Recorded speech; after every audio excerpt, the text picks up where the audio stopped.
¿Alguna vez has escuchado la historia real detrás de Drácula? Olvídate de la ficción, hoy te llevaré a conocer a Vlad el Empalador, un hombre cuyas tácticas despiadadas lo convirtieron en una leyenda de terror en toda Europa. Su nombre sembraba pavor en el corazón de sus enemigos, y su sed de venganza lo llevó a cometer actos que pocos se atreven a imaginar. ¿Estás listo para descubrir la verdad detrás de este oscuro príncipe? Todo comienza en 1431, en una pequeña ciudad de Transilvania, donde nace Vlad, el hijo del príncipe Vlad II Dracul. Desde su nacimiento, estuvo destinado a un linaje de poder y guerra. Su vida parecía marcada por la política y las intrigas, pero por ahora era solo un niño observando cómo se desarrollaba el juego del poder. Vlad crecía en una Europa turbulenta, donde los reinos cristianos luchaban desesperadamente por contener el avance del Imperio Otomano. Valaquia, su tierra natal, era una región constantemente disputada y amenazada. Todo cambió cuando, a los 11 años, Vlad y su hermano fueron entregados como rehenes al sultán otomano. Este hecho lo arrancó de su vida tranquila y lo arrojó a las profundidades de la política y la guerra otomana. En ese momento, Vlad entendió que su vida no sería una simple sucesión de días tranquilos en la corte de Valaquia. Había sido llamado a enfrentar su destino, un destino lleno de traiciones, luchas y sangre. Aprendió de primera mano el poder de los otomanos, pero también comenzó a cultivar el odio hacia ellos. Durante su tiempo como rehén, Vlad recibió una formación involuntaria, aprendiendo los métodos de guerra otomanos. Aunque era prisionero, esta experiencia lo moldeó como guerrero y estratega. Pero más importante aún, cuando fue liberado, encontró ayuda en el rey húngaro Matías Corvino. Tras su liberación, lo apoyó en su lucha por reclamar el trono de Valaquia. Vlad no estaba solo en su búsqueda de venganza y poder, y con este apoyo, comenzó a construir su propia leyenda. En 1456, Vlad tomó la decisión de regresar a Valaquia y reclamar su derecho al trono. Con el apoyo de los húngaros y un ejército a su disposición, estaba listo para dejar atrás la vida que conocía y lanzarse hacia lo desconocido. Sabía que su reinado no sería pacífico, pero tampoco estaba dispuesto a permitir que los boyardos traidores, en la nobleza de Valaquia, o los otomanos dictaran su destino. Su marcha hacia Valaquia marcó el comienzo de una era sangrienta y de terror. Desde el momento en que se sentó en el trono, Vlad enfrentó desafíos brutales. La nobleza valaca conspiraba en su contra, mientras que los otomanos exigían tributo.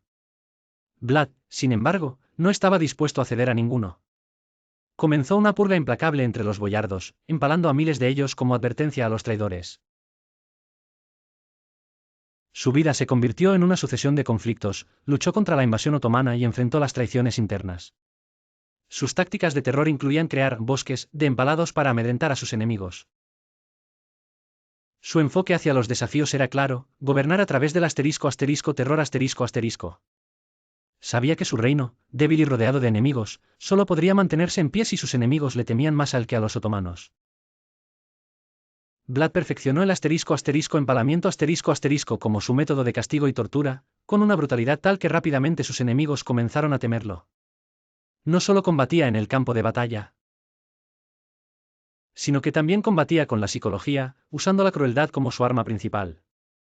El momento de mayor tensión llegó en 1462, cuando el sultán otomano Mehmed II, enfurecido por las incursiones de Vlad y su negativa a pagar tributo, decidió lanzar una invasión masiva a Valaquia. Vlad se enfrentaba al desafío más grande de su vida.